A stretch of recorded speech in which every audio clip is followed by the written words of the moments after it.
Bismillahirrahmanirrahim. Assalamualaikum warahmatullahi wabarakatuh. Selamat pagi adik-adik. Kita sudah berjumpa lagi kesekian kalinya dalam kelas online kali ini. Semoga kalian tetap semangat walaupun kita belum bisa tatap muka secara langsung adik-adik. Alhamdulillah kali ini kakak kedatangan pemateri. Nah, pematerinya ini guru yang mengajar anak-anak kecil gitu ya. Jadi buat kalian yang menginginkan kuliah nanti, yang menyukai anak-anak kecil, dunia anak-anak kecil, simak video ini gitu ya. Kenalan dulu silahkan Kak. Assalamualaikum, perkenalkan nama saya Ranti Aprianti.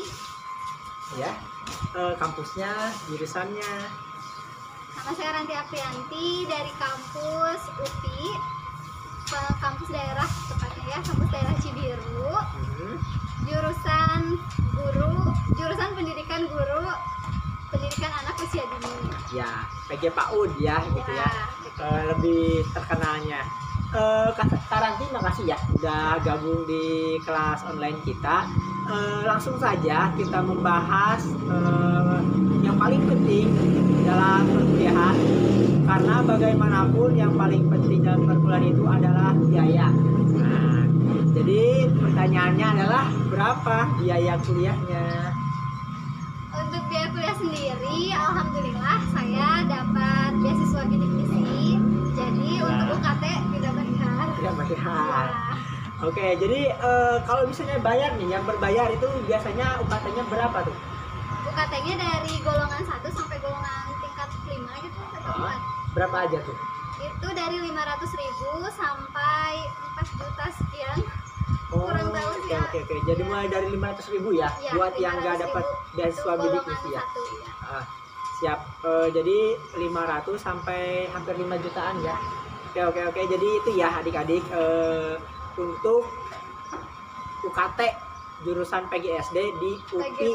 PG PAUD, salah. PG PAUD di UPI sama aja ya? Sama aja bayarnya. Jadi yang di kampus utama tuh kampus mana namanya? Kampus Bumi Siliwangi. Nah, Bumi Siliwangi sama kampus yang di Cibiru, walaupun beda jaraknya, tapi biayanya sama aja gitu ya. UKT-nya mulai dari UKT 500 sampai hampir 5 juta gitu. Nah, oke, itu tentang biaya kuliah. Nah, biaya kuliah itu kan kita memakai sistem UKT ya kalau di kampus negeri.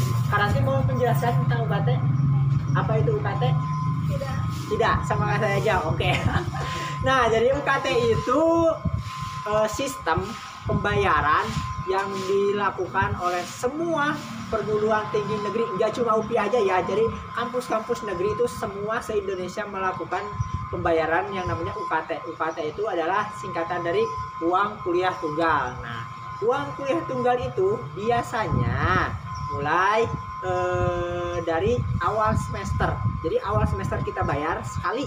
Yang namanya tunggal kan sekali. Misalnya nih dapat UKT 500.000 gitu. Nah, dari awal semester kita bayar 500.000 sampai ke akhir semester itu nggak ada bayar lagi. Kayak gitu kan nanti ya? Ya, betul. Nah, jadi kalian kalau misalnya dihitung, misalnya nih kalian sampai kuliah tuh selesai sampai semester 8. Kali aja tuh 500 kali 8 cuma 4 juta rupiah. Kalian jadi cuma 4 juta rupiah selesai itu. Nggak ada lagi biaya-biaya lain. Nggak ada biaya uang pangkal lah, nggak ada biaya buat wisuda lah, buat UAS lah, buat apalah gitu. Nggak ada lagi ya nanti. Nah, itu tentang UKT. Dan biasanya Kak, kenapa ada yang UKT yang 500, ada yang 3 juta, ada yang 4 juta, ada yang sekian gitu. Kenapa bisa beda-beda? Nah, mau Karanti jawab atau lanjut sama saya? Lanjutkan. Oke. Nah, jadi kenapa bisa berbeda-beda itu biasanya dipengaruhi sama dua faktor. Pertama, faktor orang tua. Jadi karena ini kan kita berdasarkan pendapatan orang tua. Nah, misalnya ada yang orang tuanya pendapatannya besar, ada yang orang tua pendapatannya menengah gitu kan, ada yang biasa-biasa aja. Nah, jadi ini salah satu yang bagusnya UKT itu, jadi buat kalian-kalian yang memang kurang mampu bisa mendapat UKT yang rendah bahkan gratis gitu ya. Nah, itu untuk UKT. Nah, yang satunya lagi adalah biasanya lewat jalur masuk nih, tapi nggak tahu berlaku atau enggak di UPI ini ya.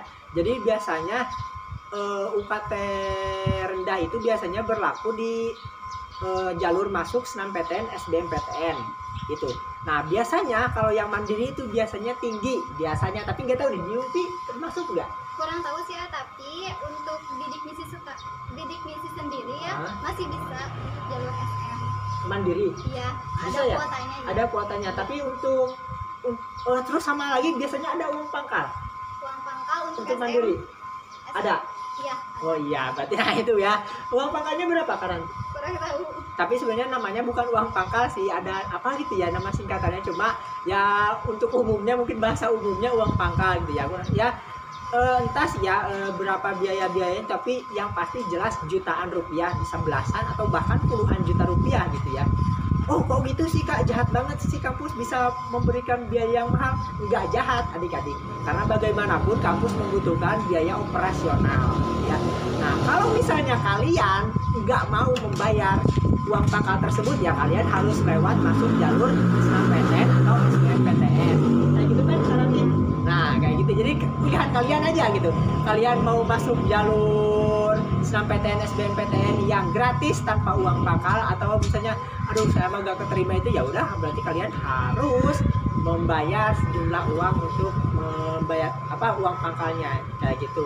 Itu ya tentang UKT. Jadi kalau misalnya kalian masih kurang paham tentang UKT, silahkan kalian komentar, nanti kakak jawab untuk memperjelasnya kayak gitu. Ada tambahan lagi karena mengenai biaya? Enggak ya? Ya enggak, karena memang kampus itu ya cukup UKT aja, kampus negeri itu kayak gitu. Nah itu kan tentang biaya kuliahnya ya nanti. Nah jadi kita kuliah tuh ngeluarin biaya tuh nggak cuma pakai uang buat uang kuliah aja, ada uang tempat tinggal, ngekos lah, asrama lah, atau apalah, sama uang jajan-jajan dan lain sebagainya gitu. Nah untuk biaya hidup berapa sih nanti yang dikeluarkan? Untuk biaya hidup sendiri kan dapat uang saku ya dari bidik misi itu. Iya sebesar 4,2 setiap semesternya. Dan alhamdulillah cukup lah untuk satu semester itu. Cuman untuk biaya kosan beda lagi. Enggak dari uang itu. Berapa tuh kak nanti? Untuk kosan sendiri 3 juta per tahun. 3 juta masih murah ya? Alhamdulillah. Murah loh, 3 juta per tahun cukup murah ya. Maksudnya ini kan di Bandung gitu ya. Oke. Jadi sekitar 3 juta per tahun. Nah untuk biaya hidup nanti alhamdulillah dapat ditanggung sama tadi biaya bidik misi ya 4 juta 600 ya. 4 juta 200. Nah itu biasanya bidik misi itu dibayarkan di tiap akhir semester kan Di ya? awal semester. Di awal semester. Bagus, makin bagus ya. Soalnya dulu tuh di akhir semester Ya, loh. di awal, tapi kadang suka telat ketika kita sudah masuk perkuliahan 1 bulan atau 1 minggu baru cair. Bagus loh. Ya nggak tahu cuma UPI aja kalau mungkin ya ini bidik misi yang di UPI, soalnya beberapa kampus lain yang menjelaskan tentang bidik misi malah di akhir semester gitu. Bagus ya ini UPI, bagus nih. Salah satu kelebihan UPI berarti ini. Oke. Jadi itu tentang biaya ini ya, biaya hidupnya. Jadi biaya hidup di Bandung berarti bukan di khususnya ya, khususnya di kampus Cibiru mungkin ya, ini lebih terjangkau gitu ya harganya. Karena kayaknya kalau di kampus utama itu kayaknya tinggi ya. Nggak tahu. Iya, kayaknya tinggi, soalnya dulu ada kakak yang jadi pemateri juga ya, cukup tinggi juga gitu biaya hidupnya mereka. Oke, gitu ya untuk tentang biaya hidupnya. Nah, jadi nanti adik-adik yang pasti juga penasaran, kalian pasti pengen langsung ngebahas beasiswa gitu ya, khususnya beasiswa bidik misi gitu ya. Karena memang ada biaya yang harus dikeluarkan, ada juga yang gratisnya nih ya. Beasiswa yang gratis nih. Gimana nih kalian ceritanya bisa dapat beasiswa bidik misi? Pertamanya karena memang dari awal mau masuk kuliah itu daftar bidik misi. Nah, Ada seleksi juga, tapi seleksi pemberkasan. Nah udah tahu-tahu lulus aja. oh itu Ya. Jadi awalnya nggak ngerti banget ya. Enggak. Oh, keberuntungan berarti ya. Ya. Oh, masalah Masalah apa dari nilai kah atau dari apa kayak gitunya? Ada sih, masalah ada. tekniknya gimana? Ya, pertama dari mungkin banyaknya sertifikat. Ah. Ya, terus orang tua juga, ekonomi orang tua juga dilihat dari situ. Sertifikat ya, terus? Ya, biasanya foto rumah. Oh. Ya udah sih. Jadi jangan sampai kalian memberikan dokumen palsu gitu ya. Maksudnya dokumen palsu di sini kata karanti nih, foto rumah, maksudnya kalian harusnya foto rumah sendiri, malah foto rumah tetangga atau rumah siapa gitu ya. Kejujuran ingat ya, karena bagaimanapun ini mengenai uang. Yang namanya uang itu bisa menyangkut keberkahan kalian. Karena ada survei juga, kalau dekat-dekat itu suka disurvei. Dapat surveinya? Iya. Oh, nah. Kalau nanti nggak dapat kebetulan, tapi ada kakak tingkat ya yang dapat disurvei. survei ya. Ya gitu, jadi ya kalau karanti sih sekenal kakak gitu ya, insya Allah orangnya jujur gitu, karena bagaimanapun beberapa ada yang tidak jujur gitu ya, beberapa ada yang tidak jujur, bahkan mungkin ya nggak sempat keterima juga ya, karena ketidakjujurannya gitu. Bahkan kalaupun sekalipun kamu keterima lewat jalur bidik misi tapi memakai dokumen yang salah, itu kayak sama aja kamu mengambil hak orang yang seharusnya mendapatkan beasiswa itu ya. Dan itu bukan khawatir lagi, itu pasti menyangkut keberkahan kamu di masa depan. Jadi buat kalian yang memang merasa mampu gitu ya, janganlah mengambil hak orang yang seharusnya mendapatkan itu, kayak gitu ya. Karanti, ada lagi karanti mengenai dokumen, mengenai tadi apa tuh, harus mendapatkan banyak sertifikat, apalagi tuh ya. Jadi buat kalian yang masih kelas 1 silahkan perbanyak tuh sertifikat perlombaan gitu ya. Bisa lebih membantu ya. Iyalah, yang ngapain kamu dapat beasiswa tapi tanpa prestasi gitu ya. Oke, gitu ya. Ada lagi Kak mengenai beasiswa bidik misi? Tidak. Kalau beasiswa yang lainnya? Setahu ini sih ada ya beasiswa Jarum. Sama Jabar. Kalau yang Pemprov Jabar itu khusus orang Jabar atau buat yang kuliah di Jabar? Jabar, khusus yang domisili. Harus yang domisili ya. Oh, meskipun orang luar tapi kuliahnya di Jabar itu nggak dapat ya. Khusus untuk orang Jabar kuliahnya juga di Jabar. Oh gitu. Jadi kalau misalnya kalian Jabar tapi kuliahnya di luar Jabar itu nggak bisa gitu ya. Jawa Barat ya maksudnya di sini. Jadi khusus orang yang kuliah di Jawa Barat sama orang yang Jawa Barat itu kalian bisa mengajukan beasiswa. Juga sih ya. Kalau misalkan kuliahnya di luar tapi tetap orang Jabar gitu ya. Oke. Yang penting Jabarnya dulu gitu ya. Oke, apalagi beasiswa? Kurang tahu. Itu aja ya. Jadi bidik misi, Jabar, sama satu lagi Jarum. Oke, itu. Nah, terus kalau dari saya sendiri sebenarnya kalau yang namanya beasiswa itu malah lebih banyak ketika kalian menjadi mahasiswa daripada sebelumnya. Kalau sebelumnya ya paling cuma bidik misi doang. Tapi kalau misalnya kalian udah jadi mahasiswa, kalian bisa mencari beasiswa sendiri baik di dalam kampus atau di luar kampus. Itu banyak banget beasiswa. Dan biasanya beasiswa yang setelah menjadi mahasiswa itu biasanya nggak selalu harus buat orang-orang pintar, tapi memang buat orang-orang yang aktif, orang yang tahu tentang info beasiswa itu sendiri gitu ya, Karanti ya. Iya, karena kalau misalnya banyak juga orang pintar tapi nggak tahu info tentang beasiswanya malah nggak dapat kayak gitu. Karena beasiswa ini ya kalau menurut saya pribadi beasiswa itu memang lebih mudah ketika kalian menjadi mahasiswa gitu ya. Kalau menjadi mahasiswa mah saingannya nggak banyak dan nggak banyak juga mahasiswa yang menginginkan beasiswa sebenarnya kalau ketika menjadi mahasiswa. Jadi saingannya lebih dikit gitu ketimbang sebelum menjadi mahasiswa. Kalau sebelum mahasiswa mah bidik misi contohnya gitu ya, saingannya berapa banding berapa gitu kan. Kalian termasuk orang yang beruntung nih dapat beasiswa bidik misi. Oke, itu tentang beasiswa. Nah, tentang biaya dan tentang solusinya kita sudah membahas. Nah, lanjut kita ke membahas tentang jalur masuk. Apa aja Kak jalur masuknya? Untuk jalur masuk nanti di SNMPTN. Ya, SNMPTN. Nah, Karanti berarti masuk lewat jalur raport ya. Selain jalur raport ada jalur apa lagi? SBMPTN dan SM. 3 aja. Oke, ada 3 jalur. SNMPTN, SBMPTN sama mandiri gitu ya. Nah, karena berhubung Karanti lewat jalur SNMPTN, jalur yang diidam-idamkan oleh para siswa karena tidak perlu repot-repot gitu ya. Kalian daftar ini itu, tes ini itu, berangkat ke sana, berangkat ke sini gitu ya. Nah, mari kita simak apa saja Kak yang harus dipersiapkan biar lolos nih, tips sama triknya biar lolos jalur SNMPTN. Mungkin nilai rapor. Nilai rapor. Sertifikat juga yang tadi. Sertifikat lagi. Ya. Lagi, kalau tahu sih. Itu aja ya? Iya. Jadi kalau nilai rapor nih, kita bahas nilai rapor. Nilai rapor Karanti itu berapa? Kurang tahu, nggak dilihat lagi. Maksudnya naik turunnya atau stagnan atau gimana? Naik turun sih, naik turun. Waktu kelas 12 kan teman-teman pada ribut tuh ya. Memperbaiki nilai. Memperbaiki nilai. Untuk Rani sendiri enggak sih ya. Enggak diperbaiki. Ya tetap aja wes adanya gitu. Walaupun naik turun ya biarin weh. Soalnya kan kata guru-guru ya terserah kamu mau diperbaiki atau enggak gitu. Tapi nanti memilih enggak gitu. Jadi nanti mah lurus-lurus aja ya? Iya. Masya Allah. Kalau nanti tuh kayaknya berarti emang murni amal nih.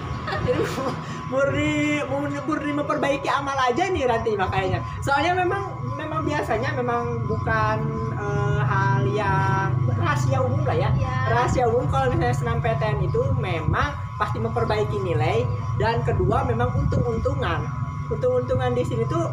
Bahkan orang yang berprestasi, juara umum, juara kelas belum tentu loh lulus jalur SNMPTN ya, belum tentu. Ya karena memang ya, tadi juga Karanti ngomong kalau nilainya bahkan naik turun gitu kan, bisa jadi nggak jelas. Kalau yang lain kan pasti dipikirkan, diperbaiki, dinaikin gitu ya. Masya Allah, berarti memang keberuntungan banget memang ini Karanti ya. Iya, karena ya memang berbeda ya ketika kita ngomongin jalur SNMPTN sama jalur SBMPTN. Kalau jalur SBMPTN itu mereka biasanya mahasiswanya lebih bisa berbicara karena memang banyak tips sama triknya, persiapannya juga lebih tinggi ya SBMPTN. Enggak kayak SNMPTN. Kalau SNMPTN mah ya kayak Karanti ini, kita nggak bisa banyak ngomong, ya kan bingung juga nih. Daftar, pengumuman lulus udah. Iya, jadi kita nggak bisa. Ya memang SNMPTN itu banyak mitos-mitosnya gitu ya. Cuma ya kalau misalnya kita ngomongin masalah mitos SNMPTN, waktu 1 jam pun gak bakalan cukup gitu ya. Jadi cukup sampai di sini saja, perbaiki amal kalian gitu ya. Banyak berdoa, banyak istighfar, banyak minta doa ke sana sini ya, karena memang bagaimanapun SNMPTN itu tidak bisa dipungkiri jalur keberuntungannya sangat tinggi di SNMPTN gitu ya. Kalau misalnya ada orang yang keterima jalur SNMPTN tapi dia nggak keterima, kalau dia diomongin lewat keberuntungan, kayaknya nggak mungkin juga sih dia nggak keterima. Gitu ya Karanti ya. Oke, gitu ya tentang jalur SNMPTN ini. Kita masuk ke sesi alasan memilih jurusan. Kenapa nih Karanti bisa memilih jurusan ini? Awalnya karena memang arahan dari BK sih ya. Arahan dari BK? Ya, arahan dari BK. Awalnya juga maunya di PGSD. PGSD. Nah, cuman kata BK mungkin peluangnya lebih di PAUD itu lebih banyak gitu. Jadi situ ikut aja. Tapi kan PG PAUD ini pilihan kedua ya. Pilihan yang pertamanya di bahasa Sunda. Dan itu memang keinginan sendiri gitu, bukan dari BK-nya. Tapi nggak lulus gitu, yang lulus di pilihan kedua ini. Oh, jadi pilihan pertama tuh pilihan nanti sendiri, ya, yang BK sendiri, itu. Ya. Oh, bukan BK, bahasa Sunda. Oh, bahasa Sunda. Ya. Bahasa Sunda, maksudnya dari guru BK-nya gitu. Ya, nah, yang keterima dari guru BK-nya ya? Ya, dari guru BK-nya. Masya Allah. Jadi ini benar dari tadi kita ngomongin tentang keberuntungan terus ya. Jadi emang nurut nih ya. Jadi Ranti itu termasuk orang yang nurut-nurut aja ya, lurus-lurus aja ya. Jadi orangnya teh gampang terpengaruh ya, kalau kata orang gini begitu. Oke, kita pause dulu bentar ya, azan dulu ya.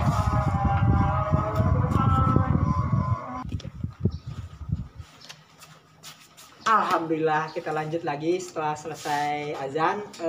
Tadi itu sampai mana nih Kak? Tadi jalur masuk. Jalur masuk, iya. Yang SNMPTN itu ya. Jadi tadi jalur masuknya udah, terus alasan memilih jurusannya juga tadi Karanti udah. Nah, jadi karanti itu emang bener-bener kalau bahasa Sundanya tuh lempeng ya, lurus aja gitu ya. Kalau misalnya kata gurunya gini, kata ininya gini, kata mentornya gini, jadi lurus. Mungkin tuh salah satu keberkahan mungkin ya, keberkahan kalian menurut kepada mentor kalian, kepada guru kalian, kayak gitu. Karena ya seperti kalian simak tadi di cerita-cerita yang tadi, karanti tuh ya emang gak neko-neko orangnya kayak gitu ya. Oke, Karanti tentang alasan memilih jurusan tadi udah disampaikan. Nah, ini merujuk ke belajarnya. Jadi selama kuliah Karanti di PG PAUD ini, di UPI ini, Karanti itu belajar apa aja sih selama kuliah? Banyak. Apa aja tuh? Yang pertama mungkin ilmu-ilmu pendidikan yang dasarnya, baru ke anaknya, perkembangan anak, cara menstimulasi perkembangannya, sama belajar media untuk pembelajaran, sama lingkungan mengelola sekolah gitu, lingkungan sekolah untuk anak. Oke. Jadi semuanya dunia anak aja ya? Masya Allah. Ya memang benar PG PAUD itu buat kalian-kalian yang menyukai dunia anak gitu ya. Biasanya emang cewek-cewek sih ya. Banyak nggak sih cowoknya? Ada angkatan Ranti 2 orang. 2 orang aja? Iya. Dari berapa? Dari 2 kelas. 2 kelas, 1 kelas itu 40-an. 2 orang itu laki-laki. Karanti itu tentang belajarnya ya. Belajarnya ngapa-ngapain ya, tentang dunia anak kayak gitu. Nah, kita masuk ke ini ya, apa nih yang mau Kak Ranti sampaikan kepada adik-adik gitu ya, bebas, saran mau pengalaman atau apapun yang mau Kak Ranti sampaikan ke adik-adik, silahkan, bebas. Ya bebas mau apa aja, karena memang kita sudah membahas banyak. Sekarang mah Kak Ranti mau sampaikan apa aja ke adik-adik. Apa tuh ini tanya aja lah. Iya, apa misalnya saran kalau misalnya kalian mau tentang jurusan, memilih jurusan, cara memilih jurusan atau apapun yang mau Karanti sampaikan ke adik-adik kayak gitu. Untuk sarannya sendiri sih dari pengalaman ya. Memilih jurusan itu karena kan Ranti itu sesuai apa yang BK sarankan gitu. Tapi kembali lagi harusnya mah ikuti kata hati sih dan potensi gitu. Bagaimana kita bisa mengkaji kemampuan kita, potensi kita di mana, dan ke hobi kita di mana. Karena emang kerasa sendiri ya di PG PAUD ini yang harusnya guru itu lebih kreatif lah. Namanya juga seorang guru gitu ya, harus kreatif, inovatif, dan apalagi ke anak-anak harus bisa merangkul gitu. Dan karena memang kemarin belum ketemu gitu ya potensi Ranti di mana gitu. Jadi akhirnya mengambil ini dan mengambil saran dari BK gitu. Jadi ya kewalahan sendiri gitu untuk bagaimana mempelajari bagaimana cara ke anak, bagaimana cara berbicara menjadi seorang guru, dan inovatif kreatifnya pokoknya untuk jadi guru PAUD itu ya memang mungkin bukan bakatnya di situ, jadi harus lebih belajar ekstra gitu. Kalau udah bakatnya di situ mah tinggal ngasah lagi gitu lah ya. Iya gitu. Oke ya, karena ya tadi benar kata Karanti ya, mungkin ibaratnya kalau misalnya udah memang menyukai bidang itu tinggal jalan gitu ya. Sedangkan kalau yang belum menyukai gitu kan alias kecemplung gitu kan, kalian harus lari gitu mengejar ketinggalan. Nah, saya juga cukup terkejut sih ya, cukup terkejut kenapa Karanti ngambil jurusan ini, sedangkan dulu Karanti itu waktu masih SMA gitu, waktu MA gitu kan. Jadi kita kan cukup jauh nih, jadi Karanti itu masih SMP, sedangkan saya udah masuk kuliah gitu kan dulu tuh. Nah, waktu SMA-nya ini Karanti itu kan aktifnya di biologi. Nah, kebetulan pengajar biologinya itu adalah bibi saya sendiri. Nah, makanya kok bisa gitu ya. Soalnya teman-temannya Karanti ini yang fokus ke biologi juga kuliahnya tuh biologi aja gitu kan. Ada Intan Militia gitu kan biologi, ada Dava juga biologi gitu, dan lain sebagainya juga biologi ya. Karanti ini malah ke PG PAUD sendirian gitu ya. Nah, ada apa gitu. Nah, gitu karena memang tadi itu yang Karanti sampaikan gitu. Memang menurut aja kata dan juga memang fokusnya ke bidik misi yang itu ya, Karanti ya. Tapi kan bidik misi mah itu apa ya? Istilahnya nuturkan gitu. Jadi nuturkan. Kita mau milih jurusan apa, keterima dulu yang penting baru bidik misi gitu. Oh gitu. Oh, jadi harus keterima dulu Iya. baru kita ngajuin bidik misi ya? Iya. Gitu. Oh, ya. Jadi nggak barengan ya? Enggak. Jadi belum Jadi, tentu yang Terserah keterima. gitu mau jurusan apa juga. Misalnya keterima di kampus, Iya. terus dia belum tentu keterima di Belum bidik tentu, misinya. iya. Seleksinya beda lagi. Itu kalau dalam satu ini ya, dalam satu jurusan nanti nih ya, ada berapa orang yang dapat bidik misi? Satu kelas ada 8 orang, satu kelas, tapi nggak tahu kalau satu angkatan. Oh, Iya. ya cukup banyak juga ya kayak gitu ya. Oke, gitu mungkin Karanti ada yang disampaikan lagi? Apa? Enggak ada. Enggak. Kayak gitu ya adik-adik. Jadi tentang PG PAUD ini cukup sekian nih pembahasan kita, karena memang biasanya juga memang kurang dari 30 menit kan kayak gitu. Jadi buat kalian yang pengen tahu jurusan lain, kampus lain, silahkan komentar. Nanti akan kakak carikan pematerinya. Atau misalnya kalian pengen siapa pematerinya, nanti juga akan kakak coba kontak mereka. Gitu aja ya. Karanti ada lagi? Cukup. Oke, sekali lagi Karanti terima kasih sudah gabung di kelas online kita. Sampai jumpa lagi adik-adik. Assalamualaikum warahmatullahi wabarakatuh.